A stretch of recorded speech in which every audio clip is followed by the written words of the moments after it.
A very good evening and welcome to today's session on BIC streams, Terrestrial Lessons, how the globe as an object shaped colonial modernity in British India. Joining us today are our panelists, Professor Sumathi Ramaswamy, who will be in conversation with Professor Sandeep Banerjee. Thank you for joining us today. Before I hand over to our panelists, just a few quick instructions. We will be posting the bios via the chat box that you see at the bottom of your screen. Next to the chat box is the Q&A box. Please post your questions in the Q&A box. And don't forget to sign up to our mailing list by visiting our website. With that, over to you, Professor Ramaswamy. Thank you, Raghu. I'm going to begin actually by sharing my screen, which I hope everyone can see. And let me go into full screen. Good evening, everyone, from my morning in the US. I am delighted to be able to join you for this conversation to reflect about a former project of mine. And I'm very grateful to the Bangalore International Center for setting it up and to Professor Banerjee for serving as interlocutor. I started working on this project in the most serendipitous of ways, as all good projects happen. In the course of doing my research for a related project, which resulted in an earlier monograph, I became enormously interested in both cartographic science and specifically in the pedagogical discipline of geography and the manner in which it was introduced into colonial schoolrooms in 19th century India. At the heart of this discipline of school geography, I soon came to realize was a preoccupation, even an obsession, you might say, with a single question, namely, what is the shape of the earth?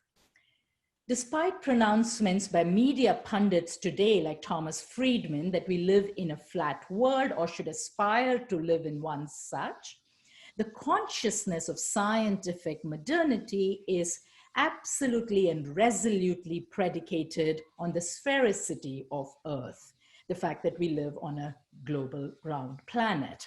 In fact, you cannot even begin to do modern science without a recognition of this foundational fact.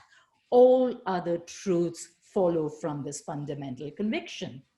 So as a historian, I became interested in the history of this question. What is the shape of the earth?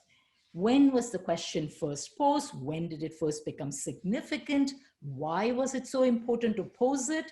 And in what manner was it used to convince the inhabitant of the world of its significance? After all, we don't walk about the world thinking, aha, we live on a round planet. Common sense leads us to assume that we are walking on an earth that is flat. Such questions become even more intriguing if we realize that until these amazing photographs were taken from outer space in the 1960s and early 70s, we humans did not really have an empirical visual confirmation of Earth's sphericity.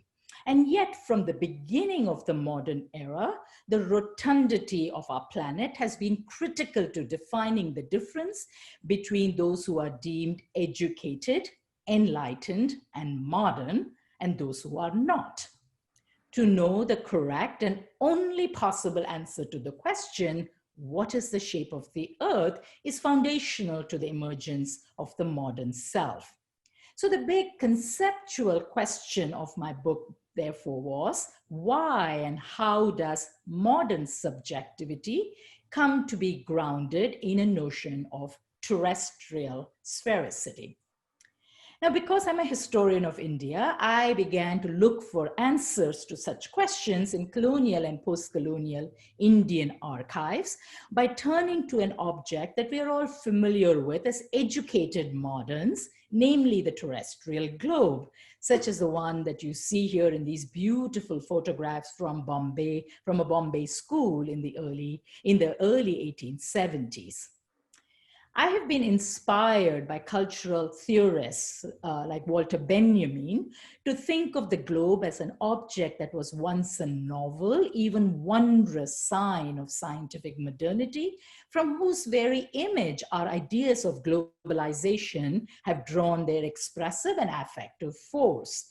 The turning or spinning globe today is ubiquitous, an icon that confronts us everywhere, from print to electronic to digital media, to the point that it has become naturalized, something that we take for granted, even banal.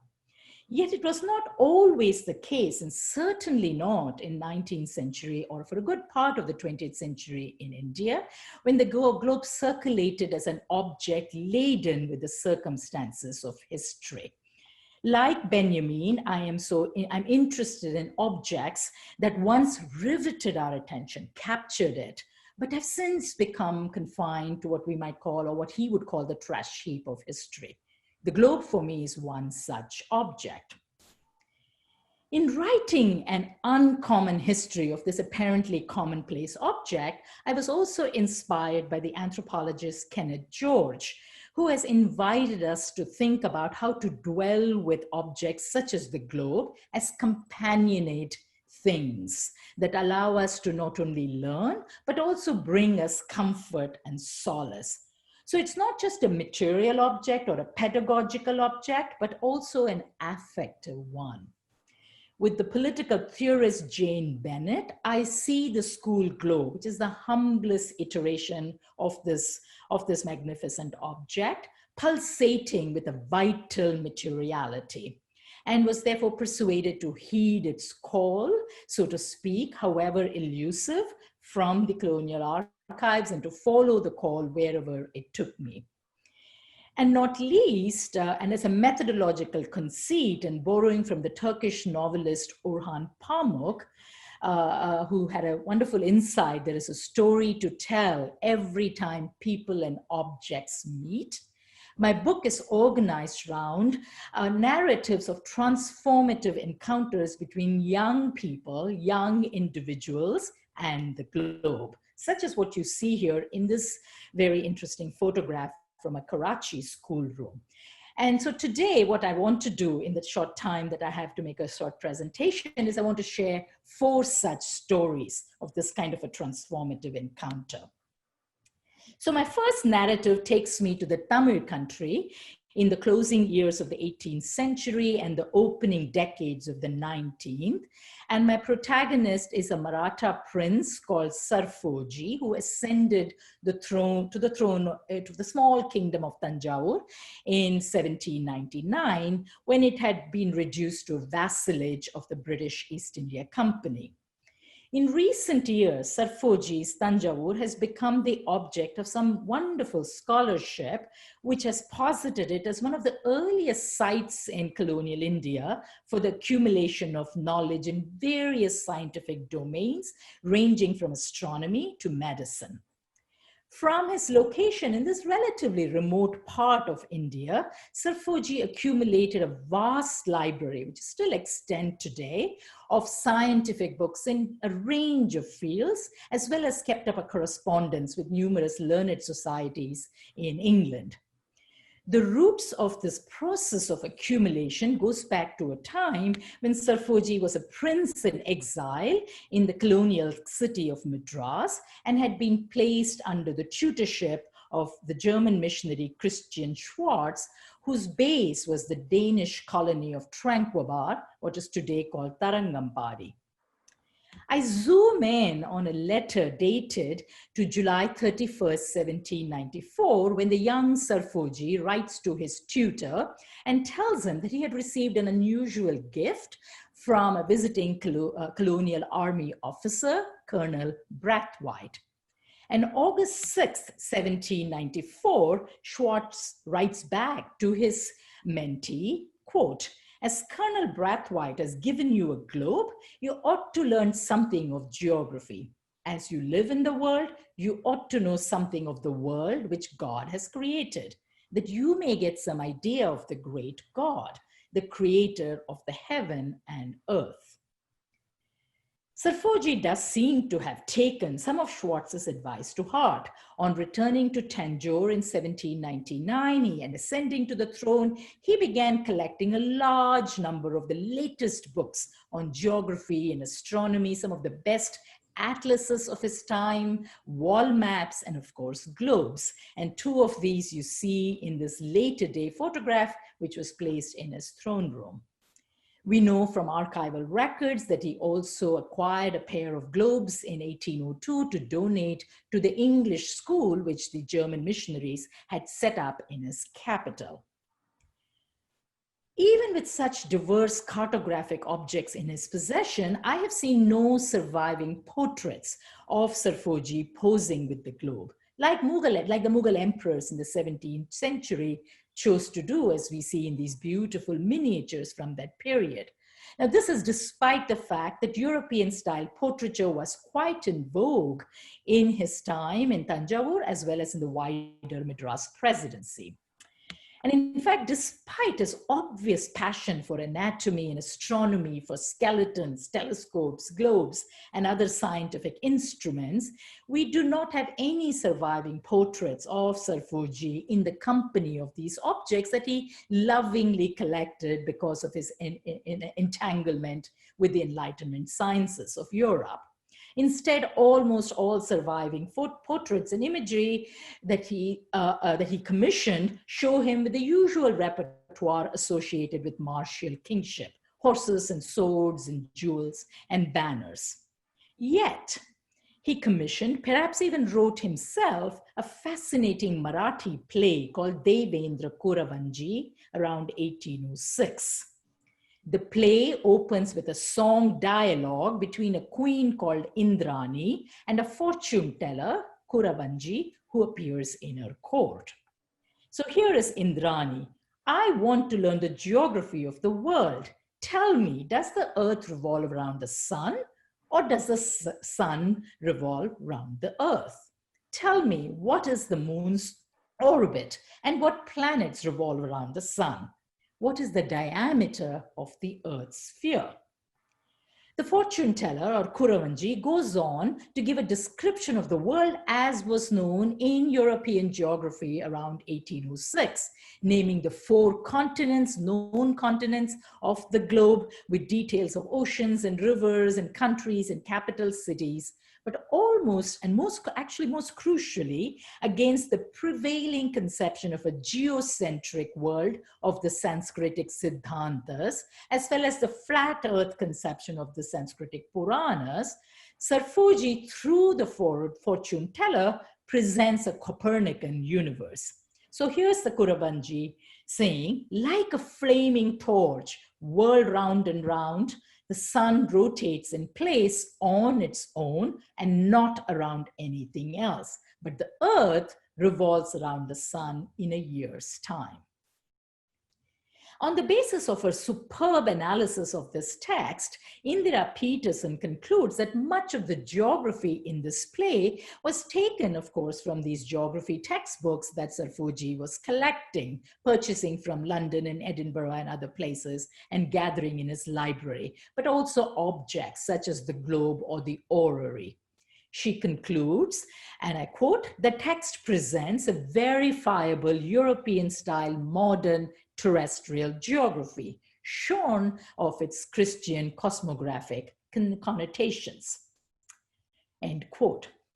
Now, despite his tutor Schwartz's sustained efforts to try to convert him to Christianity, or at least expose him to the great truths of Christianity, and in spite of the essentially Christian view of the world that even these science books that Sarfoji was collecting contained, Sarfoji neither changed his faith nor did he even become agnostic, let alone an atheist. Instead, he remained for all purposes a devout Shaivite, following all the regular codes of being a Shaivite as a Shaivite king, including going off to pilgrimages to sacred sites, albeit he was often armed, as we know from the records, with a modern map, finding his way to these places. But this was not the fate of my next protagonist, to who I now turn, and I take you to North India, to the small town of Meerut outside Delhi around 1814, and introduce you to Paramanand. Now, Paramanand has become famous in post-colonial theory from the starring role he plays in an influential essay published by theorist Homi Bhabha, where Bhabha formulated some of his most influential concepts in post-colonial discourse, right? Hybridity, mimicry, and so on. The starting point for Bhabha's analysis is a a Christian named Anand Masi, who the essay begins with. I got interested in the transformation of Paramanand, the Brahmin, into Anand Masi, the Christian. And that led me to this woman, an English lady called Mary Martha Sherwood. She arrived in India as the wife of a British Army officer who was first stationed in Calcutta and then made his way into the northern plains. And as he traveled up the Gangetic plains, she accompanied him. She was a devout evangelical Christian. She opened schools for children wherever they set up base, finally reaching Meerut in 1814. It was at this point of time that Paramanand sort of drifted into town from Delhi, where he had come under the influence of a local Christian missionary and was on the verge of converting to Christianity. Mary Sherwood began providing religious instruction to him, but also began to teach him geography and astronomy. But because she was living in Meerut, in this, little outpost around 1814, she did not have access to globes and so on. So the records tell us that she used some of her own clothing to create what is called a globe of silk. And then she presented this to him to refute his own fabulous notions of geography. This encounter, apparently with the spherical earth in the form of this global silk, had a transformative effect on this, on Paramanand, to say the least. And here we have him saying, I found and believed that all my life had been a lie. She often talked to me on other subjects as well as religion, astronomy, geography, etc. And I often compared her excellent words of wisdom, with our foolish fancies on these subjects. Her account of the sun and the moon, the earth and other planets so satisfied my understanding that I said in my heart, if in these things so wise and true, why not also in religion? Truth brightens all she tells me with peculiar lustre, end quote. Sometime after, Paramanand apparently converted and became a Christian, and much was made of this in missionary circles, not least because he was a Brahmin. Further, it came to be widely touted that it was exposure to the knowledge of the truth of Earth's sphericity, which showed up the falsity of his own inherited ancestral traditions that had prompted this conversion. In fact, as missionary James Long wrote some decades later, the same has been the experience of several other Hindus. For when the false geography and the false history of the Puranas are pointed out, it is but a step to a conviction of the falsity of their religion, end quote. Now, soon after this global encounter and conversion around 1816, Mrs. Sherwood returned to England, and Paramanand, now baptized with the new name of Anand Masi, became a school teacher just like her. We encounter him a decade later in a little town further north called Colonial, where his missionary mentor, William Parrish, has left us this memo on a visit to Anand Masi's school.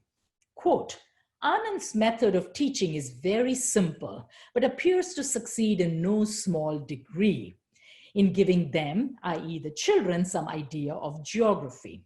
Anand illustrates his lessons by using a small globe which I made for him and a book of maps with which I have furnished him. This is a most interesting subject to the boys. They look at and examine with open mouths and eyes the division of the surface of the world into land and water, so irregularly depicted, so strange, compared with the 7 countries and the 7 seas of milk, honey, ghee, etc., which they had heard of from their philosophical pundits, end quote. So as you can see from these quotes, the real battle lines are drawn between the incoming European science predicated on the sphericity of Earth and the ancestral knowledge of the Hindus from their Puranas, which assumed a disc-shaped Earth with 7 annular continents and oceans, variously imagined as resting on a tortoise or an elephant or a multi-headed cobra. To wean the native away from such a conviction was critical to the British colonial project. And the conversion of a Brahmin, who's supposed to be the upholder of this ancestral tradition, was a major, major triumph, using the weapon, of course, of the terrestrial globe. For my third story, I take you to rural Bengal and to a film produced in 1956 and directed by a famous director who needs no introduction to an Indian audience, Satyajit Ray or Rai. The film was based on a Bengali novel originally written in the late 20s, early 1930s about a young boy called Apu, who hailed from a poor but genteel Brahmin family. This coming-of-age Bengali story became widely known through the award-winning Apu trilogy. Again, no, in Indian audience does not need much of an introduction to this trilogy, but I want to focus on a 10-minute sequence from the second film in the trilogy called Aparajito. The sequence begins with when Apu goes to his small village school for the first time.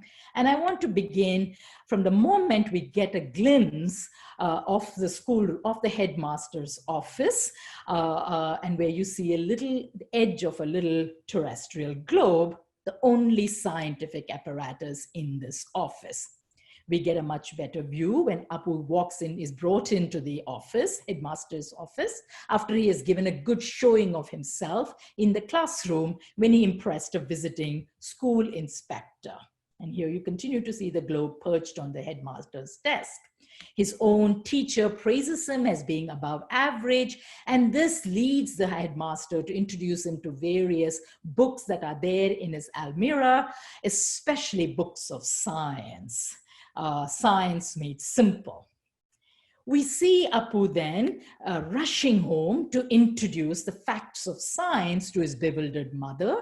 So here he is with a small makeshift globe. He's a poor child living in a village, so he uses a round fruit to show his mother how eclipses are caused, and presenting really the Copernican world of modern planetary consciousness. In fact, this new knowledge, science, geography, produces a profound estrangement between the widowed mother and her only child. This is an unbreachable divide. So modern education produces this irrevocable distance between those who cross the divide over to enlightened scientific knowledge and those who are left behind.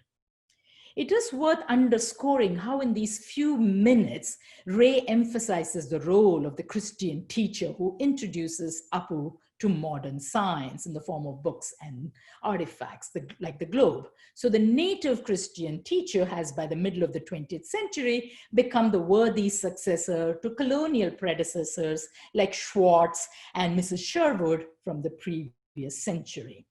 We also have to underscore the role played by the Christian teacher in weaning away the young Apu from his hereditary profession of Hindu priesthood, and also, of course, the fact that it's the Christian father who produces this unbreachable divide between the uneducated mother and the son who is launched on the road to scientific modernity.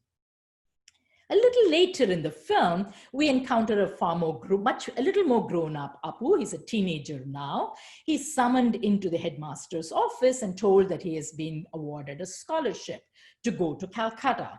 He's also asked whether he wants to study the arts or science, and he responds with a single word, science, in English. Note here once again, it's not only the estrangement of the child from the home and the mother, but also from his own language, right? The use of English for words like science and globes, it peppers the narrative, which is interesting. So the teenage Apu now rushes home to tell his mother the good news, but note that he's now holding a little object in his hand, a gift that he has received from the headmaster, a small portable school globe. This object will remain with him for several minutes of the film as he negotiates his passage out of the village, away from his mother, to the big city and to becoming a modern man of the city. So here we have him trying to introduce the globe to his bewildered mother. She rejects it and in fact tells him, how could he leave her behind and go off to Calcutta? Can't I study, he asks. Must I carry on being a priest? What's wrong in being a priest? She asks him angrily and then slaps him. And he runs away, leaving the globe behind. And there is this wonderful few seconds when the camera throws the light of the lamp onto the globe, as perhaps a metaphor for enlightenment, and has the mother looking down on this object. She subsequently relents, as all Indian mothers do, to her son's wishes, I guess. And then he goes off indeed, tells him indeed that he can go off to Calcutta to study. And he's of course filled with joy. And he once again gets back, gets his globe out and begins to introduce her to it. Look what the head gave me. It's a globe. And he uses the English word globe. And he says, this is the world. Very correctly noting that the globe, of course, is the proxy for this giant planet that we inhabit.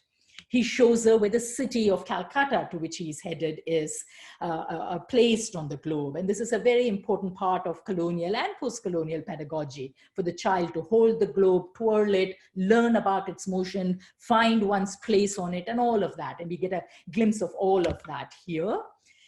Then we move to immediately we see the mother packing up all these paltry belongings of this poor young boy. But the only thing Apu cares about is his globe. He says, where's my globe? And we see him holding on to it, close to his chest. We see it in his hand. It's not packed in his suitcase.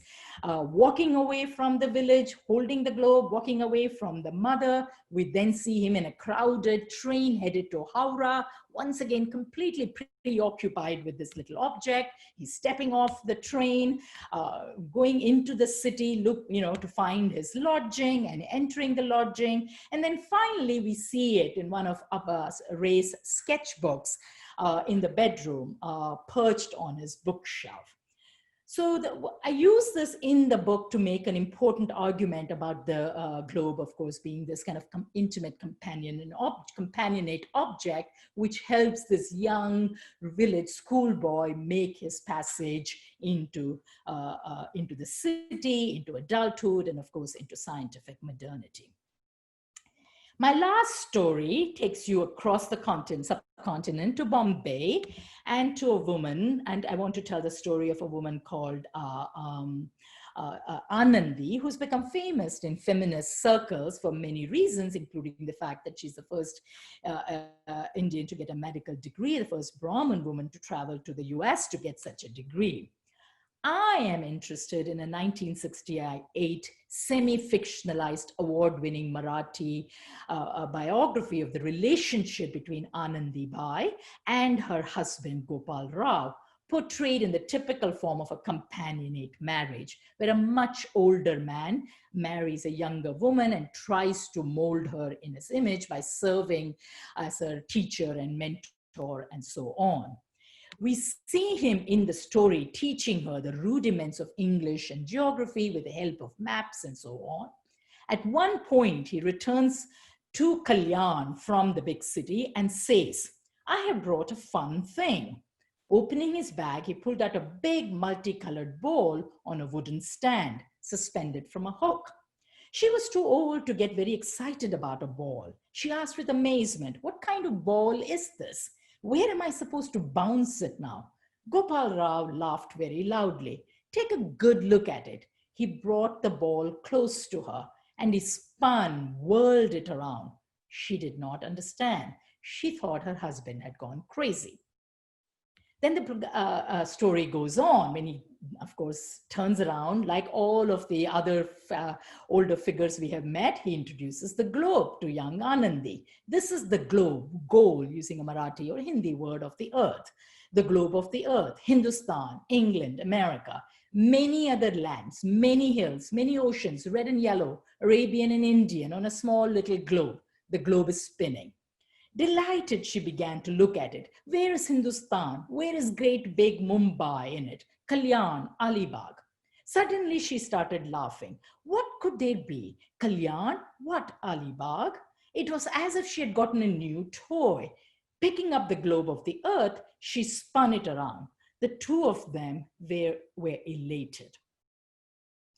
In this coming of age story of a girl child growing into a young woman, terrestrial lessons are first a source of anxiety, followed by joy, delight, and then enthusiastic learning. The husband in the native home becomes the proxy for the European colonial teacher who introduces his student wife to the foundational truth of Earth's sphericity and inducts her into modern planetary consciousness. In that process, his early dismay with her state of ignorance turns into delight. And she, in turn, is transformed into his companionate wife, her own early fear of him turning or giving way to pleasure and possibly even love. And yet this is a story that ends in tragedy, as young Anandi is propelled into a journey that takes her to distant America, where she does get her medical degree, but then when she returns home soon after, she dies very young, her life cut short. This moment is in fact anticipated in the fictionalized biography in a nightmare sequence that Anandi has, where she imagines that the globe was spinning fast at a tremendous speed. She saw the boundless oceans and mountains reaching the skies. The big steamship was sailing over the deep black ocean, and on and on and on with no end in sight. So I want to begin by together by noting that in my book, which turns around these stories and many other stories like this of encounters between young people and this object, the terrestrial globe, I use these stories to make an argument about how all these young people come to be worlded, using a concept borrowed from post-colonial theorist Gayatri Spivak, how they come to be worlded through their encounter with the spherical objects that stands in and for our world, and how this encounter subsequently launches them on a trajectory of worldliness. But today I want to end with anthropologist Kenneth Joad's insight about companionable objects, objects that we dwell with in an affective manner. We have an ethical relationship with them. We also have political symbolic relationships and also material relationship. In the relationship between peoples and things, there is both care and violence. And we see different manifestations of these in the four stories. The rupture being arguably most dramatic in the case of Paramanand or Anand Masi, and the least so in the case of Raja Sarfoji. All four stories show the consequences of becoming vulnerable to the objects that come into one's life, in this particular case, the globe. In all four stories, the globe performs the role of the companionable object to the protagonist. Yet I think it plays out the companionability in very different ways, not least because of the different life experiences, but also because of their different historical contexts. So Paramanand's encounter with the globe of silk, balls of silk, leads him to become altogether a Christian. Here, the companionability has the greatest potential for violent rupture. And in fact, Anand Masi's life itself eventually has a very tragic end. He's cast out of the Christian fold, which he had so ardently embraced when he had first had these encounters with the globe and Mrs. Sherwood and so on. And basically he disappears from the archive after that. In Apu's life, the globe's companionability appears to fade out. It does not figure at all in the rest of the film, Aparajito, nor does it appear very much at all in the sequel. It seems to have served as an intimate companion for those condensed in few years of his life, and then leaves his life, although without not having left its mark, especially in the role that it plays in completely severing him from his mother and his natal home and his village context. It is only in the Raja Sarfoji's case that the globe seems to have functioned as a lifelong companion and friend, allowing the scholar prince to lead a life dedicated to science and a life of the mind, even while continuing to be a devout Shaivite Hindu princeling. And yet here too, one can sense a tragic element. For being a scholar prince, spending his days in the company of his books and atlases and globes and other instruments was perhaps no compensation for the loss of his kingdom to the growing British colonial empire, which eventually pensions off his successor and brings formally an end to the kingdom of Tanjore. Much of Sarfoji's non-scholarly life is spent trying to preserve a semblance of dignity and demanding acknowledgement of his sovereignty, if only for a small piece of territory, which is reduced to a dot, literally a dot, on the atlases and maps that he was collecting in his library. And not least in Anandi's story, as narrated in Joshi's fictionalized biography, this companionability produces, of course, an intimacy, a rare intimacy between an older husband and a young wife, but eventually gives way to a nightmare which anticipates her premature death. I think I will stop there and turn it over to Sandeep. Thank you, Professor Ramaswamy, for that wonderful elaboration on your book. It's, as I was telling you before we started, it's a very exciting book, and it has very personal resonance to me as someone who works on colonial geography. So let me begin by asking you something about the book in relation to your other, your critical corpus, really. You mentioned that you landed on this project in a serendipitous manner, but you've always been interested, from what I gather of your writings, in, shall we say, the geographical imagination.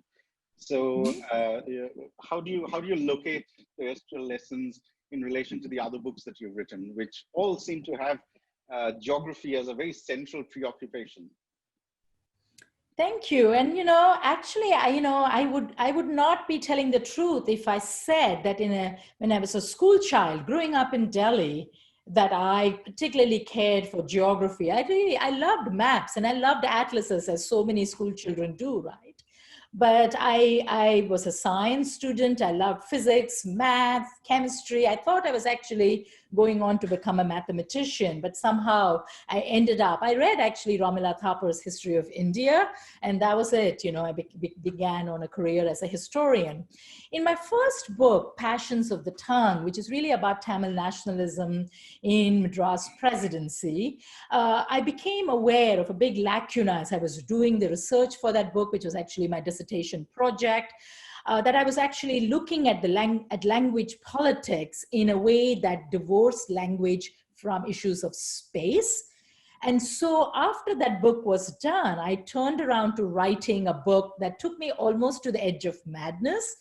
Every scholar has to write a book, right, that takes him to that spot. And that was my second book, which is where I really got hooked into questions of geography. It was a book which I still, till now, truly love, having done the research and the writing on it. Though, as I said, it took me sometimes, to the edge of madness. It was a book about a lost continent in the Indian Ocean called Lemuria.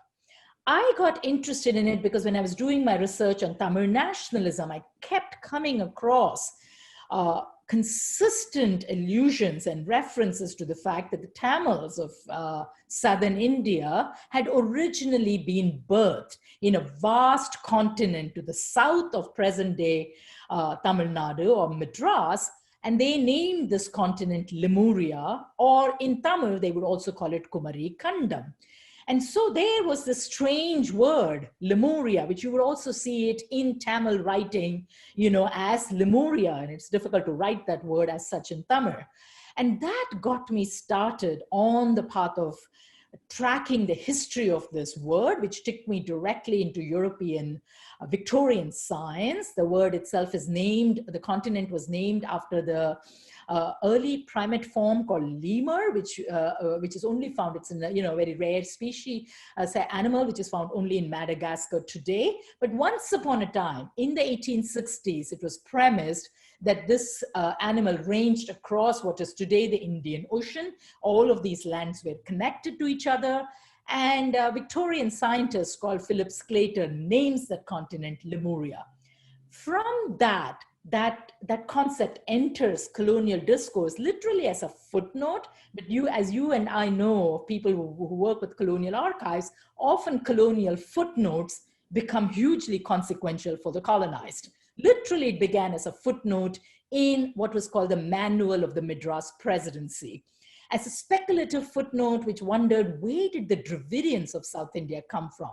This is the heyday, right, of race science, the heyday of an obsession with where Indo-Europeans and Aryans, emerged and how did they come into India and so on, but they didn't know what to do with the Dravidians. So the footnote suggested that maybe the Dravidians came from Lemuria, and from there it really took off in the Tamil imagination. So I became fascinated with it, and I tracked it across many registers, in textual discourse. There's a film made about it by support with financed by the government of Tamil Nadu when M.G. Ramachandran was chief minister. And all of this I used to think about, and I proposed a concept of what I call fabulous geography, and how fabulous geographies offer a counter to what we might otherwise call prosaic realist geographies, which is what I talk about in the Terrestrial Lessons book, right? So you can see I'm coming sort of backward to all of these questions through all these different parts.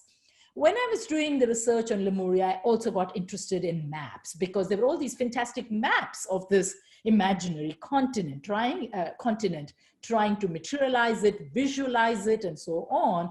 And then I began to look, got me interested in cartographic science, on maps as artifacts. And that led me to write my book on Mother India, which also, because I'm a feminist historian, I got very interested in how the map is not left as empty social space, not left as a disenchanted geographical space. It comes to be occupied by this very maternal affective presence of the Mother India figure. And in doing all of that research for that, I became very aware also of how this figure comes to be talked about in schoolrooms. I began to look at geography books, and that is how I ended up with the Terrestrial Lessons project. Wonderful. You can see, as a scholar, we take all these fantastic paths which lead us into, all kinds of fascinating. Let me ask you something now from the book Terrestrial Lessons, and so in one place you talk about drawing on another scholar that the image of the earth is a common property, something that which is a shared meaning, something that was hard won but not without dissonance. And you're also mapping essentially a story of kind of epistemic violence, to use Spivak's phrase. And so that's one place that dissonance, one could locate that dissonance, epistemic violence, but it's a shared meaning. Could you speak to this paradox that it kind of forces us to, as it were, be located in this one shared space, but at the same time, this violent relocating, if you will, also allows us to experience, or at least imagine ourselves as sharing the world, and opens up the possibility of being, an egalitarian citizens of the world. That's a very hopeful thing to say in this moment, but one. Yeah, I could not figure out how to bring this into the book at all, but there is this moment in that Sanjay Dutt film, whose name I'm terribly sorry to blank on, when, he meets another guy, they've had this big adventure through the film, they've been at each other's throats, and then he ends by saying, Duniya gol hai, kahin na kahin milenge hum. right? And actually for me, that moment, and I'm sorry, I'm blanking on the name of the film. Somebody in the audience may remember this. It was a big black blockbuster because I thought it was a very Kantian statement. If you remember, Kant also talks about cosmopolitanism in those very similar terms, that we live on a finite earth, that ultimately, you know, if you imagine it, it's not a flat, unlimited space. It's a finite, round object. Yep. Theoretically, we will beat each other in the space, right? Which is, I think, the kind of thing that I think, I'm sorry, it's not Sanjay Dutt, it's this other guy. Anyway, it doesn't matter. It's in a Hindi film. So for me, what became very interesting is, of course, you know, I was spending a lot of time thinking about pre-modern conceptions of the earth in India, right? And the pre-modern has many many genealogies. There is, of course, the Sanskritic Siddhantic tradition where the earth is assumed to be a sphere. And it's a very important tradition, but one that only circulated in learned circles. Then there is a Puranic one where the earth is flat. And then there are Islamic conceptions, right? Which also has a Ptolemaic universe. So my big question for the project is, if the natives that the British encounter had all of these kinds of conceptions, how does this kind of Copernican spherical entity come in, spherical worldview come in, and how does it displace or come to coexist? Initially, if you only spend time in the colonial archives, you would read this as a story of triumph. You would read this as a story where the spherical takes over completely, the Western worldview takes over completely. But if you recall, my book actually ends on a very different note, which is to talk about what I call the Puranic insurrections, right? Yeah. Where I look at all these bizarre images, where the earth, you have a spherical earth, but that is happily coexisting with the gods of India, right? Of Hinduism, excuse me. So you have the Krishnas and the Vishnus all happily now claiming or taking over the spherical earth. So there's really not, the hope of the Brits, especially the missionaries, was to banish the Puranic worldview. Instead, what we are left with in India, as we know, Indian modernity, part of the reason it's both exciting but also messy is because, yes, there is epistemic violence, but there is also a lot of coexistence, right? Of ancestral forms, new forms, novel innovations, and so on. So yes, you know, on the one hand, with the help of the spherical earth, you can claim a kind of commonality, and a Copernican worldview, you can claim a commonality with what comes to be called with modern science, which is of course no longer Western. It belongs to everyone in the world now, right? On the other hand, you can also resurrect parts of your past that is still useful to you and make them come together. And for me, that was actually a very exciting thing to map out. So, and I just want to follow this up with another question, and this also connects back to your book on mapping Mother India, sort of mapping the nation, is the category of the nation.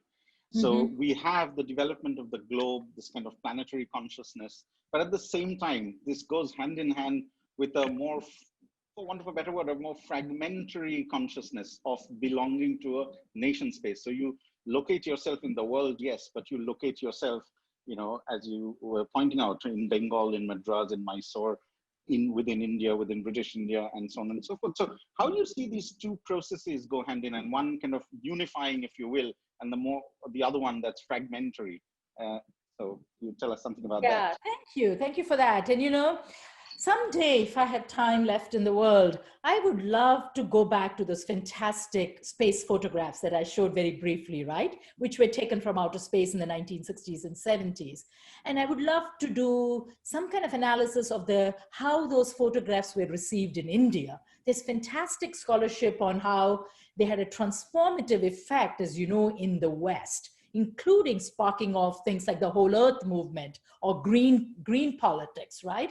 The fact that we are a little dot in this universe, that our planet is so fragile. But most importantly, from space, you do not see national boundaries, right? You saw those photographs. That is Earth, you know, with all of the swirling clouds, and there are no national boundaries. Whereas on the globe as an artifact, especially the school globe, you do see the world parsed up. And in the colonial period, of course, you saw it parsed up in the form of empires.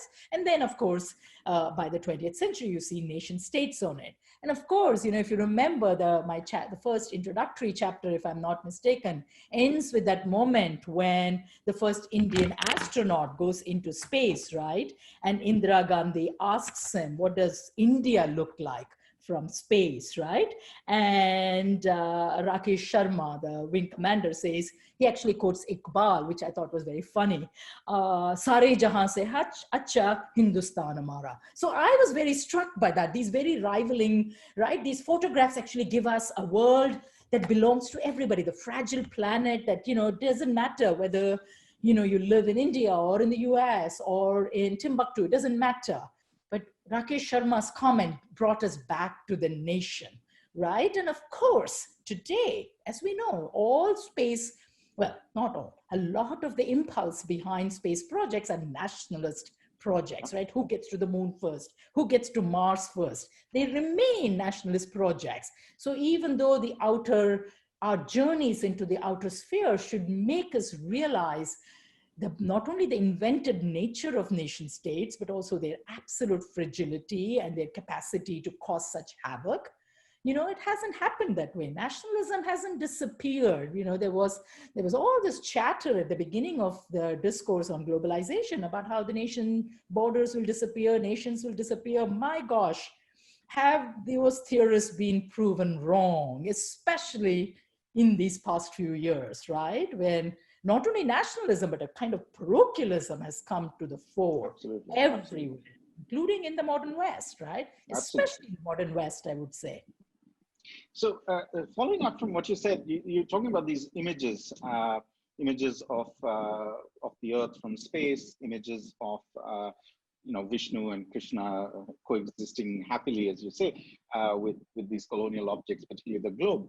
And I wonder what role vision plays in this. Sort of vision, as we know, that becomes the premier sense in colonial capitalist modernity. We have the term ocular modernity to think about this phenomenon. So what would, and to again quote your old work, empires of vision, what role do empires of vision play in structuring our sense of modernity? Yeah, thank you very much again for that question, which of course, as you know, I'm absolutely fascinated with, because I've been very heavily influenced, as you've been following my track of work with the German philosopher Martin Heidegger, where for whom seeing, especially seeing from a distance, right, is so critical to the emergence of the modern self. Paradoxically, the story of the globe is, as I briefly alluded to, before you are actually able to see the earth as a sphere, which is only possible when we leave our earthly bounds and go into space, right? That is when you actually get a visual confirmation of Earth's sphericity. But before that, you had to imagine it, and then you imagine it by creating these objects. And these objects you not only see, very importantly, this project also alerted me to the fact that seeing goes with a kind of politics of haptic, right? The touching. You have to hold the globe, and school exercises made you do that. Not only do you only see the globe and understand its roundness, understand, the latitudes, the longitudes, the diurnal motion, the motion around the earth and sun and all of that, but you actually had to hold it to do all of this, right? So there is a kind of collapsing of the distance, which is so necessary for the empires of vision to come up. So I was very interested in this aspect of, in this paradox even. The other way in which seeing becomes important is what I call, in another work, I don't think I use it in this particular book, what I call calculated displays. And this was particularly important in the Mughal period, for example, right? In European art, for example, or even in 20th century boardrooms or any kind of space where you have to show yourself as a man of the world, and often it is men, you show them posing with the globe. right? It's a, it's an object that is sitting there, but everybody, it's sort of presented there even till today, right? It is sort of there for you to be able to see that the person who's posing with the globe is actually somebody who's modern of our times, right? And is certainly not a flat earther or something like that. So I think the object also plays a role in this kind of politics of seeing, that it's put on what, I'm using the phrase calculated display from another scholar, Jerry Broughton, who uses it to think about how these kinds of objects were placed very strategically to convey a certain meaning to the viewer, right, about the person with whom this object is associated. So your book, thinking about terrestrial lessons, but not only, speaks to the broader trend, I would say, in South Asian colonial historical research on sort of the production of geographical knowledge. So there's several works on that. Do you would you like to share something, because you don't actually directly reference the production of sort of the development of the discipline of geography in the colonial context? Like you talk about Bhugol, the term itself, as you say, the round sphere. And that kind of, when I read it, it was like, wow, it's very obvious, but I never thought of it. So could you speak to the general development of the discipline of geography in the subcontinent? I mean, the globe, of course, plays a very important role, as you point out, but generally. Well, in Terrestrial Lessons, I got very interested. And if you recall, I make the point again and over and again, to the point that originally one of the outside reviewers of the book thought it was being repetitive, but I decided to keep the repetitiveness to make the point, which is everywhere in these four quarters. The other thing about this book, which I think is unusual in its architecture, is it doesn't only focus on one region. I have deliberately chosen the 4 cardinal points, if you will. I play around with it. I don't do, I do a slightly counterintuitive move, right? And that's because the way the archive was taking me. But I was very interested now in each of these 4 areas that I focused on, in each of the 4 presidencies and regions I was focused on. Everywhere, geography was the first pedagogical knowledge formation that was taught to the child after the 3 R's, right? After reading, writing, and the basics of arithmetic, geography was what was taught, right? And I was fascinated with this. Why geography? And I came to the conclusion, if you recall, that knowing your place in the world was absolutely critical for the colonial child, right? And geography remained actually the only discipline through which basic science was even taught to most colonial children for much of the 19th century. By the late 19th century, it begins to change a little bit, and certainly in the 20th century. So I don't do that, you're right, I don't do that kind of granular study. Some of it is available in Shubho Bhasu's work for Bengal. As you know, he has a wonderful article in Modern Asian Studies. Some of it has been done by Manu Goswami for North India in her book, Producing India. But yes, more empirical, more granular studies for each of these regions is absolutely necessary. But because I was following the career of this object, you already saw this is a big book. So, I knew, sort of go off into many directions, but the object actually travels with the discipline, so to speak, and its development. But I remained very object focused because, as you know, the other methodological thing I was trying to attempt with this book is to write a history of an object, which hasn't been done very much for Indian studies. It's a very, it's much more, there's a lot of interest in doing object-oriented work in other parts of the world. So I was very interested in remaining with the object and not straying too far away from it. And thank you for doing that, because that's what makes it such a fascinating book to read, and fascinating. It's also such a fascinating object. Like, I think all of us who read it sort of, it puts us in touch with our childhood and the sense of wonder that one encounters when one sort of comes in contact with that wondrous object, as you put it. Another question that, and again, this is something you touch upon, and this is just something I'm curious about. You mentioned the Islamic, the Siddhantic, and the Quranic, sort of basically the pre-colonial conceptions of the globe,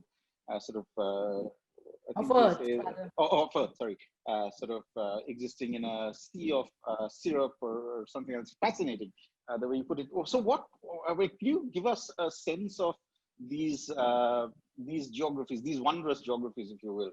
Sort of, they're not just geographies, but like sort of maps of the solar system. Spatial conceptions, and yet, yeah, you know, if we can't technically use the term geography for the Puranas because geo suggests, right, around Earth, but they're spatial conceptions. You know, I did a project which is a digital project, actually. It's available online for anybody to go and look at it. It's called Going Global in Mughal India. And I basically spent time there looking at all these beautiful Mughal miniature paintings in which the globe features, right? The globe is actually introduced first into India. We think around the, 15th, 16th, 1570s by the Portuguese coming in through Goa. It makes its way into the Mughal court, and I was fascinated. Also along with some atlases that come in, important atlases that come in, and very important Mercator Atlas was given as a gift by Thomas Rowe, for example, to the Emperor Jahangir. So I spent a lot of time tracking all of this in the Mughal court through the paintings that came to be produced, these absolutely stunning paintings on whose surface Earth sometimes appear as Earth appeared in the contemporary maps of Europe, but other times all manner of other things were done, most importantly and interestingly. And you actually saw that very quickly in that painting I showed you of Jahangir standing on a globe, embracing the Emperor Shah Abbas of Persia. There is actually a very interesting map of the world, which actually in its detail, the historian Irfan Habib has written a little bit about it, but also the very important geographer, Joseph Schwartzberg, that the details of the map exceeds what we know of in contemporary maps of India in the West. So there was a kind of very important modern cartographic consciousness already coming into by the middle of the 17th century. But also, and I'm sorry we flashed through that very quickly, overlaying the map is the figure of a lion and a lamb, right? So geography is no longer, the Earth is not just a place for mapping lands and placing capitals and rivers and mountains. It was a place where you could show that justice is possible, a very alternative kind of relationship to land. It was not enough to have sovereignty over land. It was important to show that you were a just king, a king in whose domain the lamb and the lion could rest next to each other without the lion killing the lamb, right? So it was that kind of consciousness that I was very interested in opening up and tracking. So that would be one example I would give. There's a lot of very interesting scholarship done, I think, on the Puranic conceptions, right, of these many different kinds of continents and many different oceans and all of that, that I then, borrow from as I make this argument in Terrestrial Lessons of what happens to these conceptions in modernity. Yeah. And could you say something about the Mercator projection, which you mentioned just in passing, but it's, as we now know, it's kind of a lopsided view that kind of gives much more salience to Europe and much more and the northern hemisphere and the northern hemisphere than say Africa, for instance. So Africa is much smaller, and Greenland is massive, and that in a sense provides an alternative view, a kind of a Eurocentric view of the world, which completely clashes with the view that you were mentioning in sort of the Jahangir world, for instance, the map of the globe where Jahangir is hugging the Persian king. So that transformation, of course, it's a transformation of colonial modernity, but in some ways, Mercator projection becomes normalized, it becomes naturalized. Yeah. Yep. So could you speak to this? Because it also underwrites European empires. And it's a great question. For a while I had this sub-project and then I dropped it. So if anybody in the audience wants to take it up, I'm happy to share all the materials I collected, because I won't go back to it, I think. I just don't have the time. I got interested in atlases, which is where you can really begin to study these projections and school atlases in India and how the projection came to be worked out. And, after a while, I just gave up because there was a kind of technical knowledge I needed to nail the arguments down, which I did not have, and I did not have time to invest in learning that knowledge, so I set it aside. But for a while, I was very interested in the career of the Mercator projection, how it enters Indian schoolrooms. I was interested in whether the Peters projection, which, as you know, is the alternative projection that comes up earlier in the 20th century, in the middle of the 20th century, to counter the Mercator one. I was interested in whether the Peters projection ever came into India. Did Indian, when India, Survey of India, did they come up with alternate projections? I never got into those questions. But, the field of history of cartography in India it's fairly underdeveloped, as you may have figured out. There are just a few people who work in this area, and it would be an amazing thing to do because there's so much we know about all of these matters for Europe and for Western Europe and the US, but not really for places like India, right? So this question is another question that we need to do a lot more with for India. But the one thing we have to say is that the Mercator projection was absolutely critical for the underwriting of European empires, right? Because they showed, and in these school books, you would see this, they would even say it fairly blatantly about how this tiny place called England took over your vast land, because it was a way to show how we are superior to you, right? So you can see how that plays itself discursively into these little school books that came to be written. And that too has to be charted out in a very good granular way, which I only, sort of touched upon in the book, but a lot more has to be done there. Wonderful. And I'm being told that there's time for just one more question. So I'm going to end on somewhat of a personal note. So what could you tell us about your current projects? Like, what are you thinking about working on now? Is it still going to be on geography, colonial geography, or something entirely different? Oh, it's completely different, Shandeep. And I have a very quick question for you before we turn to the audience. So currently I'm, doing, as so many of us historians are, we are all obsessed with Gandhi. So I am doing a big project on Gandhi and the arts, actually. And I just had a book released earlier this month called Gandhi in the Gallery, which looks at contemporary artists and their relationship to Gandhi, to make an argument about how, when most of India has really forgotten Gandhi or misremembers him, the contemporary artist has emerged very paradoxically, as I argue, as a conscience keeper. I say paradoxically because Gandhi had a very ambivalent relationship to the modern art. By the way, Gandhi has a very interesting geographical conceptions and arguments about geography and globes and all of that, which I only found out much later as I'm doing my Gandhi project. So I can share that with you since you're working on geographical matters. But the other project, totally unrelated to my Gandhi work, is a project I'm doing on educational philanthropy in India. And this is a straight, project as a historian of India, rather than somebody who's working with images and all of that. I got very interested in the question of private philanthropy entering the field of education. You can see a thread running through of my interest in the education of colonial subjects. So that, I think, is a huge, big project. It's very much focused for now on the Madras presidency, but I look for comparative work. I look at the setting up of the Hindu College, for example, in Calcutta, which is a very early example of what today we would call collective philanthropy. Or even I'm very interested in Tagore setting up with his Nobel Prize money, the setting up of Vishwa Bharati, right?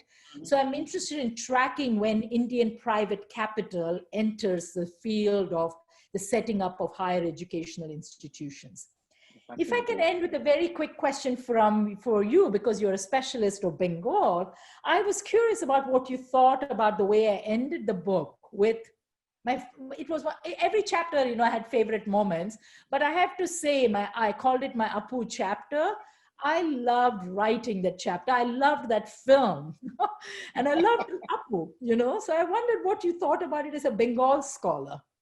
Well, I mean, I'm a scholar of Bengali literature. So from the literary point of view, what was fascinating for me is, I think, you picked up on, like you said, you're talking about really a tiny bit of the book, but what it shows is really a certain transformation of I guess, Indian subjectivity of a certain moment. The son of a Brahmin, a poor Brahmin, they've moved from Nishtindapur to Benares, where the father has died. Yeah. And now he's trying to make a career. So in some ways, the globe becomes symptomatic for me. And this is not something I thought of until I read what you had to say. Symptomatic of that transformation of a move from a rooted sort of, rooted in your tradition, in your home and hearth. You are conducting rituals as a Brahmin, you're reading the epics to the village folk, which is the other thing that Opu's father used to do, read out the Ramayana, read out the various Puranas. And from that, you're actually choosing science, where science becomes in kind of a double-edged sword. We now can think of it as a kind of post-colonial fetish, a move away from a certain view of the world, but it also becomes a kind of liberation. And that's I think, that's what I take away from your reading of the Opu moment. And that's, I think, a very powerful moment. And of course, Ray kind of brings that in, and yes. Ray has sort of the moment of the train in Pathar Pachali, etc. Another very iconic moment where he's kind of very much a votary of a certain kind of, shall we say, liberatory modernity, which is not necessarily how we think of modernity always, but so that was fascinating for me. Yes. Thank you. So yes, we can take comments or questions or thoughts, whatever. Thank you so much, Professor Ramaswamy and Professor Banerjee. We're going to start off our questions by requesting Nia Tandapani to ask her question. Nia, can you unmute yourself? Yes, hi, thank you for that really fascinating presentation of your work.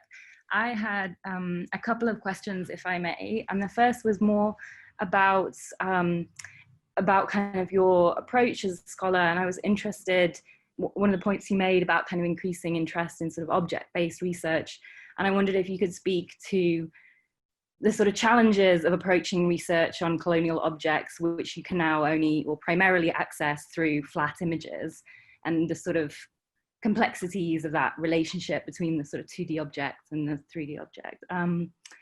And then my second question was, I'm also interested in any shifts you observe into the sort of 20th century as education becomes more widespread in India and into kind of independent India and education in independent India. And do you see any shifts in the sort of placement of the globe object within education and within the classroom, or as an image within sort of the textbooks that kind of proliferate at that time? Thank you, Nia. Just wonderful questions, and actually embedded in the questions were very interesting ideas as well. And you actually nailed a very important dilemma that a colonial historian of India faces, in terms of doing object histories, because often these objects are not deemed worthy of preserving. And actually these early globes, they were actually very fragile objects, even in Europe, where there are, these glorious globes which have been preserved. They've been preserved, they're a fraction of the original large numbers that were manufactured. So you can imagine, like, I do not have a single example of a major European globe, that school globe that made its way into India and came to be preserved. In the opening chapter, I talk about my encounter with 3 physical globes, and that was so exciting for me that I actually got to see globes. Though, again, only, as you say, as flat images. Actually, no, one of the globes, which is in the V&A at Kensington, I actually got to spend time with this globe. And it was one of these moments, right, that scholars are like, it produces its own kind of enchantment. But you're right, I encountered these as images, and then I had to work my way out of that. But more importantly, I also encountered them as discourse, right? As appearing with the word globe, in a piece of text. And that's where I went. So that is really, I think, for a historian of colonial India, a huge challenge of pursuing this kind of object-oriented scholarship, especially with mundane objects. of course, high-end objects, which of course were stored in Indian courts and so on, and then passed their way into museum collections. And, you know, art historians work with artifacts like this. But this kind of humble school globe, not really. I only encountered them exactly as you said, as flat images or, you know, as discourse. The second part of your question, again, I stopped this project in the early 20th century, though I do talk about the Ray film, which is in the immediate aftermath of Indian independence, right? But it really was a story of early 20th century Bengal, because Ray sort of closely followed the narrative that Bibhuti Bhushan Bandyopadhyay had sketched out in his novels. And for a while, I toyed with whether I want to, in all my other work, I have never really honored the sacred 1947 stop mark, which functions very much like a stop for many colonial historians, not all, but many. I've always crossed that 1947 divide. But for this project, more or less, I did not do very much research at all in the post-colonial archives. I tried for a bit to go and see if I could visit producers of scientific school instruments and so on. I wondered whether something would come out of it, but it really, I didn't get very far with that. Again, it's a great project waiting to be written. I want to say that the globe becomes has become much more commonplace than it was, of course, in the colonial period. But one has to do a very detailed kind of exercise of mapping all this in a granular fashion before saying that with conviction. And this is, again, a great topic waiting to be written on geographical education in post-colonial India, and how it underwrites, to go back to one of Sandeep's questions, how it underwrites nationalism. Everywhere geography has been a handmaiden, like history, the discipline of the nation state. So I would expect something like that in India, independent India as well. But again, you know, there has to be a responsible scholarly argument waiting to be done on that. I hope that answered that somewhat, Nia. Yes, thank you. Thank you. Okay. Tashi Dorji, can you ask your question, please? Yes. Hello. Good evening, ma'am. Good evening, Tashi. This evening, ma'am, you told us about how most of the people who were introduced to globes, spherical globes, by almost every single one of them was by a British person or an Englishman or an Englishwoman, right? Yes? Yeah. So I just had this thought in mind, because we have learned in school, in fact, quite recently, that the British were quite known for trying to convert Hindus to Christianity. And they often did this by having them read Christian books like the Holy Bible, or they showed them benefits of becoming Christian, or they tried to show them that Christianity was the one true religion and things like that. So I thought that because so many, like Anand Misai, he converted from Hinduism to Christianity because he realized that his religion did not show the world as it was. Instead, it covered up the world with the true world and showed what, in his words, were lies. Yes? Yes. So I just thought that maybe whether it would be plausible to say that whether the British were using the introduction of spherical world, the introduction of globes to Indian rulers and other people, to influence their conversion to Christianity, to act as an agent, if you would say, in their conversion to Christianity. So Tashi, are you a historian? No. Okay, so let me complicate your very interesting question in this manner. We cannot treat the British as one homogeneous formation, especially on this question. And put it very simply, it's one of the things on which so much has been written, so I don't want to take up all the time, but very, very importantly, the British colonial state had no such project of trying to convert Indians or Hindus to Christianity. In fact, on the contrary, they were very nervous about it. They were very nervous because, you know, when a few times they did a few things that looked like was dabbling too much into the religious realm, Indians revolted, as famously happened in 1857. So the colonial state had a very hands-off attitude towards religion. The Anand Masi story is important because of the role of Christian missionaries. Because Christian missionaries, who also were kept at bay from, you know, British India, and they were not allowed to enter till the British felt a little more secure. There was a lot of pressure brought to bear on them. So it's only from the 1830s that missionaries really begin to get the impetus to, you know, 1813, slowly there was an opening up, and then from the 1830s. It's only in mission schools that the Bible was actually introduced. In what would be called to government schools that the colonial state, of course, you know, instituted, and certainly in schools that Indian philanthropists begin to set up, no, there was no Christian education. But all the more important that the globe becomes an important proxy. And for me, this question actually gives me an opportunity to actually cite a very important insight by the famous, now unfortunately late lamented Christopher Bailey, a major historian of India, who unfortunately passed away a few years ago.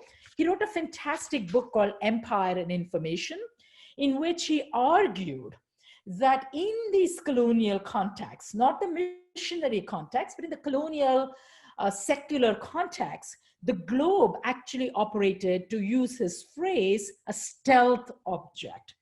Because what it does, what the British were aiming for is even weaning Indians away from notions such as even moving them away from Puranic conceptions was enough of a victory. If they got suspicious about Hinduism, if they got suspicious about their inherited traditions, the job was done.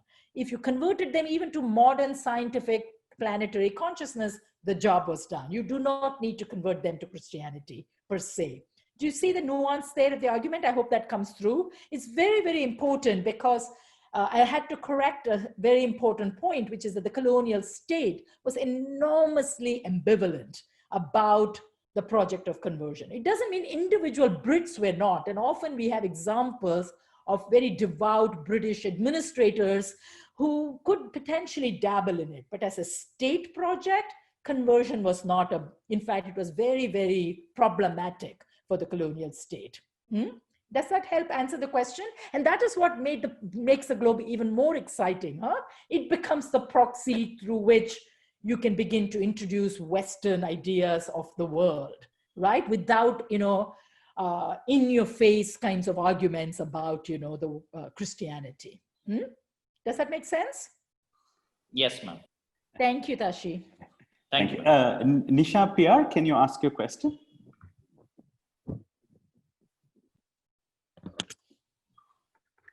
Nisha, you'll have to unmute yourself before you ask the question. Hello, Professor Sumathi from Kerala. Thank you for that fascinating talk. Since you were mentioning about the cartography and maps, the politics of maps, I was just thinking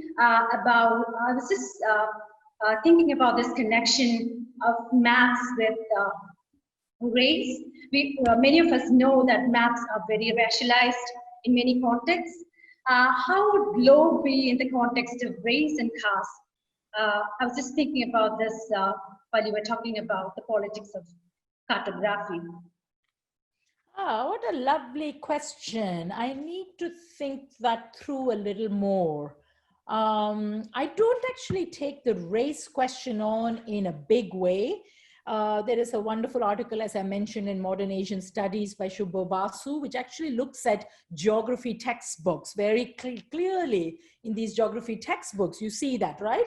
The white Europeans take over, the natives of the dark peoples of the world. And that kind of racialized geography was really in your face. There's no doubt of that. But whether that gets translated into the manner in which the map is laid out and the globes are laid out, I can't immediately think of examples, and certainly caste. I cannot think of examples at all. Shandeep, can you jump in here if you can think of an example? I don't know, and of course, the caste question is an interesting one. As you saw, all my protagonists are upper caste people. And I have to say, in the book, I can actually make a caste argument here, Nisha. Thank you. And now the wheels of my mind are turning. So what happens and to go back to Tashi's question, what happens is in missionary schools, often missionary schools enlisted people from the bottom of the caste hierarchy. The upper caste were very wary of missionary schools, precisely because that's where Christian education was being given, right? It doesn't mean they didn't go to these schools, but they were wary of them, especially in the earlier part of the 19th century. So we are faced with this very interesting paradoxical situation where people from the lower caste, especially what we would, the groups that we would call Dalit today, they would be going to these missionary schools and getting an exposure, right, to modern scientific education and globes and so on, in a way that even in upper caste schools, they may, where it was not yet happening. Because missionary education, the missionaries were the big, drivers of so much education in colonial India. So, briefly in the book, at various parts of the book, I actually reflect on it. But my main stories that I picked up, and it's basically a function of the archive where these stories, are saved in the documents, are all of upper caste people or upper caste men mostly. I found also very few stories of young women, which as a feminist historian also was very interested in. They are there, and especially in chapter 4, I was so delighted to find these photographs of the girls of the Alexandra Girls' School and a couple other Bombay schools. And then I used that to think about girls' education. But the stories are not that well preserved. But race, I'm not so sure yet. It's a great question to think about how they manifest themselves in cartographic science, in the products of cartographic science. In the work of cartography, of course, it's the white British man who was the surveyor. Often the draftsmen were Indians. One could think about how race plays itself out there. So Sandeep, do you have some thoughts on that? Yeah, I sent a little note to you. I was thinking about the various surveys of India, which end up mapping difference onto, and I'm just thinking about British India here. So for instance, in Bengal, the race questions take on the communal divide, the religious identity gets racialized. So the difference between Hindus and Muslims essentially become racialized. Then you have the racialization or the racialized mapping of the martial and the non-martial races. So I think race gets played out, to my mind, less in terms of the way we now come to think of it as sort of black and white, which of course is phenomenally important in the colonial period, but also internally to South Asia, where these are where the big 6-footers come from, and this is where the effeminate Bengali comes from, who's sly and cunning. So things like that. So that's my take on the question of race. Caste, of course, becomes a far more elusive category simply because it as it were falls through the cracks, which is not to say it's not there, but it definitely is not registered quite in some, and becomes a very important silence that we can excavate. Yeah, and actually, thank you so much for that, Shandeep. And this takes me, Nisha, the one other place we can see where race maps itself or becomes visible in colonial maps is from the late 19th century. We begin to get maps which show where the Aryans are and the Dravidians are. That is another way in which the race question plays itself out, right, in India, into the Aryan and Dravidian question. And you'll see maps that show, a particular part of India, i.e. southern India, as the Dravidian place. And that, of course, fuels, has a very important role to play, as you may know, in the rise of the Dravidian movement. And that's actually a very interesting question you raised, which I'm now putting that together. So those kind of maps will be fascinating to to figure out and, to chart, as it were. So thank you for that. And, yeah. Thank you so much, Professor Ramaswamy and Professor Banerjee. We have time for one last question, which I'm going to ask on behalf of two attendees. It's on the same lines. The question is whether the instances where these imaginations coexisted, as in like a superimposition, where because it's a follow-up from a previous question by somebody who's called Zoom, which is in the West, the idea of the earth went around the sun created a lot of opposition and anguish. But in India, as you said, there was no agitation. The existing idea of the earth and the reality quite comfortably lived together. Why were this difference in reactions? No, I think there's a huge history waiting to be written on the arrival of the Copernican revolution and Copernican ideas. You're right. The Copernican turn was not taken on at all. In fact, when the Jesuits first showed up in India, they were still operating with a non-Copernican sense of the world. And, they had to also buy into the idea of the Copernican. So I did not at all tackle, there's only so much I could do. I did not tackle the history of the Copernican question. I imagine there is going to be just like when Darwin came up with his Origin of Species, that wasn't taken on board immediately, and not, in fact, there was a lot of opposition to the arrival of Darwinian notions, but there was also ways in which it was appropriated and used. So I think there's a fantastic, in history of science in India, there's a fantastic project waiting to be done. And Sandeep, correct me if I'm wrong, if you may have encountered the scholarship already, but I don't think so, on mapping the ideas of, the earth going around the sun, because it went completely against the Siddhantic idea, right, which is a Ptolemaic idea. So I would not say that at all, that there was no anguish. There would be, but I don't know. In my archives, you see opposition to this. There were pundits who wrote against things like this, and some of that I have mapped out, I allude to in the book. For instance, there was this whole debate about how the earth could just be suspended in the universe, because the Puranic notion is that it's resting on something, right?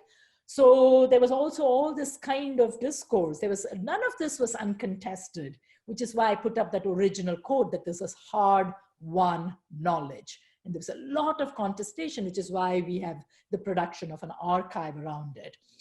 Yeah, that's the way I would answer that question. With that, I'm afraid we'll have to come to a close. Thank you for an absolutely fascinating session, Professor Ramaswamy and Professor Banerjee. And thank you for choosing 4 stories to make the history of the globe in India come alive. And thank you, attendees, for joining us today. Thanks to everybody. Sandeep, of course, Raghu, and everybody else at the BIC.